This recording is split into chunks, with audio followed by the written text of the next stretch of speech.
係常榮地產 Mandy 啊，今日咧我哋要睇一套環湖嘅獨棟別墅嚇，而且咧室內嘅裝修嘅話亦都係相對比較唔錯噶喎，基本上亦都可以達到拎包入住嘅狀態。同時嘅話咧，佢哋性價比亦都係非常之高啊，連排價錢就可以買到一套大嘅獨棟別墅，一齊去感受下。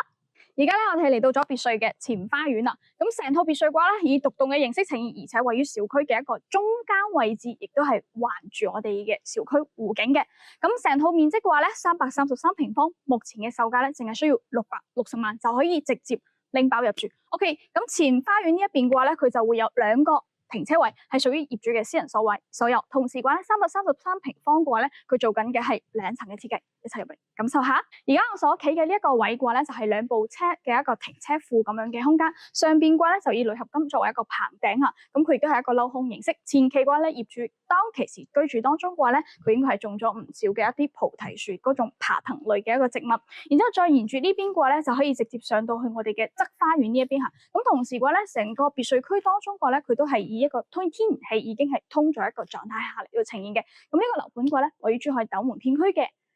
華發水郡啦。OK， 好，再由呢一邊一級台階上到嚟之後咧，正前方亦即係我而家所處嘅呢個位置嘅話咧，就係佢正式嘅一個入戶大門，採用緊嘅係一個雙開門嘅一個形式。同時再嚟睇翻佢嘅外立面嚇，2層嘅啫，所以咧佢嘅一個每一層嘅一個平均面積上面嚟講嘅話咧，就十分之大啦。一層嘅話咧，大概嘅面積就已經係可以達到接近180平方嘅。咁2樓嘅話咧，亦都有差唔多150平方左右，所以每一個空間位置嘅呈現都係非常之大嘅。咁同時嘅話咧，佢前花園以及佢側花園亦都係非常之大嘅，成個花園環繞住計算埋嘅話咧，大概亦都係可以達到300平方嘅一個相對比較大少少嘅一個花園面積。咁同時嘅話咧，呢一邊側邊嘅話咧，仲有一個人行嘅一個入門口嚇。咁呢一點嚟講嘅話咧，大家可以進行一個區分，然之後再沿住呢邊嘅話，業主係設立咗一啲功能性嘅一啲設施咁樣嘅一個空間位置啊，大家亦都可以自行嚟到感受下。如果有興趣嘅情況底下咧，亦都係建議大家直接嚟現場感受嘅話咧，呢一種感覺會相對更加好少少。咁同時嘅話咧，提示翻俾大家嘅就係嗱，呢一套單位嘅話咧，業主所有嘅花園空間都已經係做咗呢一種貼磚嘅一個狀態，相對會比較好維護少少。但係咧，因為喺華發水郡呢一個片區當中嘅話咧，佢嘅水土流失嚇，包括佢之前前身係屬於魚塘啊，或者係一啲農田地下，地基會稍為較軟少少，所以會有少少下沉咁樣嘅一個現狀嚇。所以目前我哋見到嘅花園當中嘅話咧，有少量地方係需要大家後期再做翻啲修繕嘅，就例如而家我企緊嘅呢一啲空間位置嚇。OK， 咁側邊呢一邊嘅話咧，就可以見到係會有我哋嘅即係淋浴位啦嚇，包括會有一啲即係洗車啊咁樣嘅一啲高壓水窗啊咁樣嘅一啲空間位置。同時咧，成個花園當中佢本身開發商交標嘅毛坯當中就已經係帶咗泳池嘅，咁業主後期亦都係做咗一個即係水嘅一個過濾嘅升級啊，咁個設備間咧就設咗喺呢一個空間位嘅。好，咁成個泳池嚟講嘅話咧，因為花園比較大嚇，而且咧比較長身啊，所以咧佢成個泳池嘅一個長度方面咧都係做得非常之好噶。咁再翻嚟之後，佢就係佢嘅後花園啦。咁後花園呢邊嘅話咧，業主就做咗一個聚餐咁樣嘅空間啊，barbecue啦。然之後咧，大嘅一個台面啦，可以話咧呢一個位置咧容納翻20個年輕人喺呢一度聚會啊，或者係有成10幾20個小朋友喺呢一度聚會，都係一種即係非常之享受嘅嗰種感覺㗎。OK， 咁再沿住呢邊嘅話咧，就係佢環湖嘅一個空間位啦。咁呢一套單位嘅話咧，佢唔算係單邊位，佢算係小區嘅中間位，但係咧佢算係一個相對湖面面積、景觀度方面會比較大少少一個位置嚟嘅，咁相對嚟講亦都係非常之具有自己嘅一個特色嘅。咁同時嘅話咧，之前前期嘅話咧，其實係可以即係船係可以喺呢一條湖面上邊去行駛嘅。咁所以業主當其時其實都已經係買咗有條船喺呢度，但係因為太耐冇住啦，所以成條船已經沉咗去，都冇人嚟到打理嚇。咁成套單位嘅話咧，由後花園呢一個部分嘅業主亦都犧牲咗少量嘅空間，係做咗一個玻璃加鋁合金咁樣嘅一個戶外嘅室外空間嚇。咁後期嘅話咧，亦都係可以自行咧再去進行翻一個改造嘅。好，咁睇完咗我哋花園之後，而家帶大家正式入室內感受下佢嘅室內裝修設計啦。講起實話下呢一套單位嘅裝修設計確實係有驚喜噶。而家咧我哋正式入咗嚟室內，咁我哋而家先嚟感受下佢室內嘅大致空間啦。入門口嘅右手邊咧就會去到我哋嘅公共洗手間啦，以及我哋嘅洗衣房。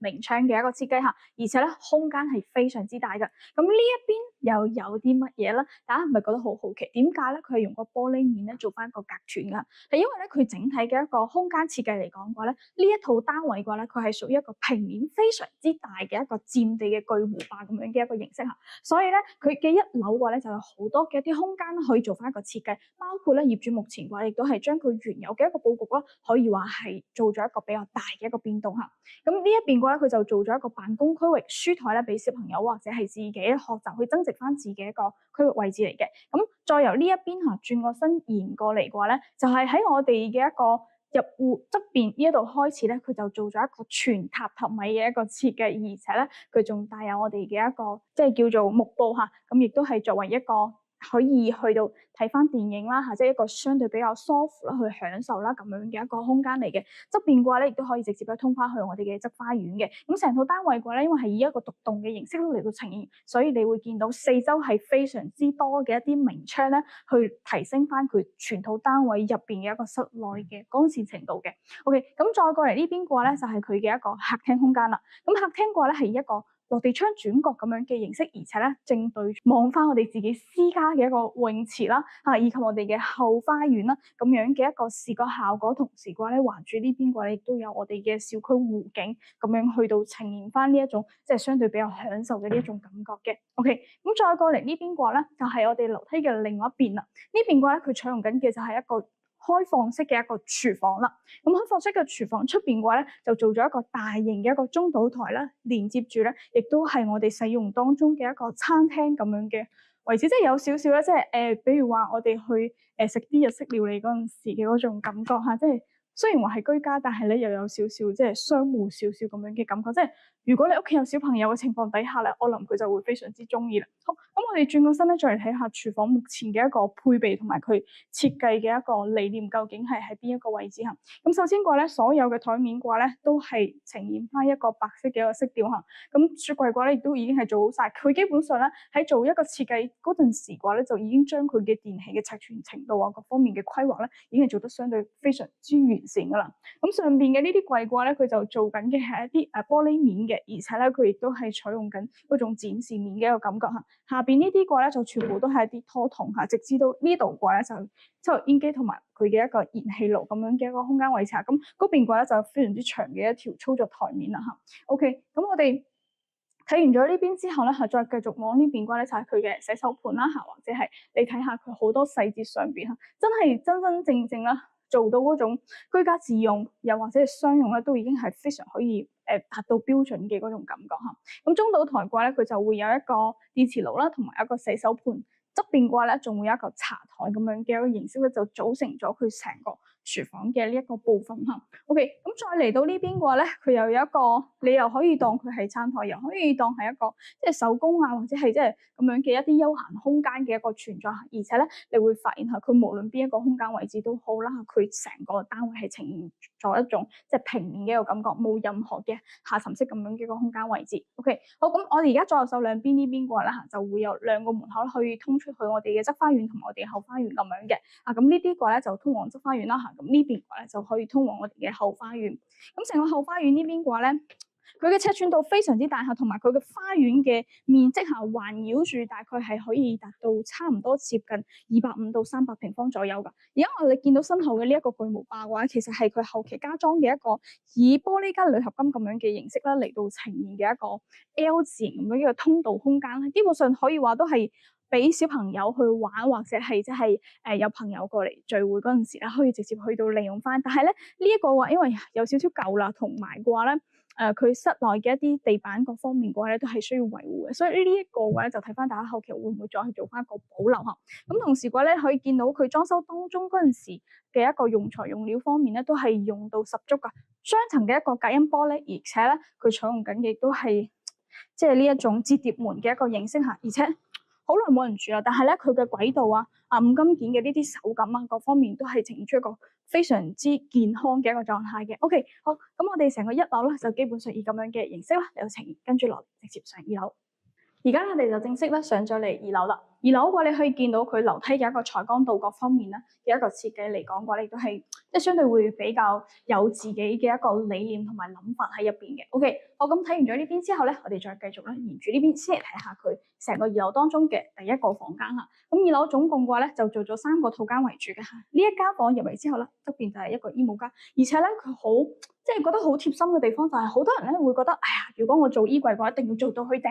咁好多頂部嘅一啲衫褲嘅話，其實我哋講實話係基本上攞唔到嘅。咁佢就係做咗一個，就係我哋人體高度咁樣嘅一個設計，然之後上邊嘅話咧就做咗一個空嘅一個形式嚇，令到你自己可以去到疊加咁樣嘅。OK， 咁再由佢嘅身後咧延過去就係佢嘅洗手間位啦。咁洗手間嘅話亦都係採用緊一個乾濕分離嘅一個設計嚟嘅。好，咁成個休息區域嘅話咧就以一個落地窗嘅形式嚇。咁呢一間房嘅話咧，佢係望向翻我哋前花園嘅一個部分嚇，亦都係一個相對比較舒適，即係好有嗰種即係現代風嘅一個感覺喺呢度嚇。OK， 好，咁睇完咗呢邊之後咧，我哋再繼續咧睇翻佢對面嘅另外一間房嚇。咁呢邊嘅呢一間房嘅話咧，亦都係比較有特色嘅喎。大家跟住 Mandy 嘅鏡頭一齊感受下先。嗱，咁入門之後咧，轉個身，首先就係一個衣櫃位啦。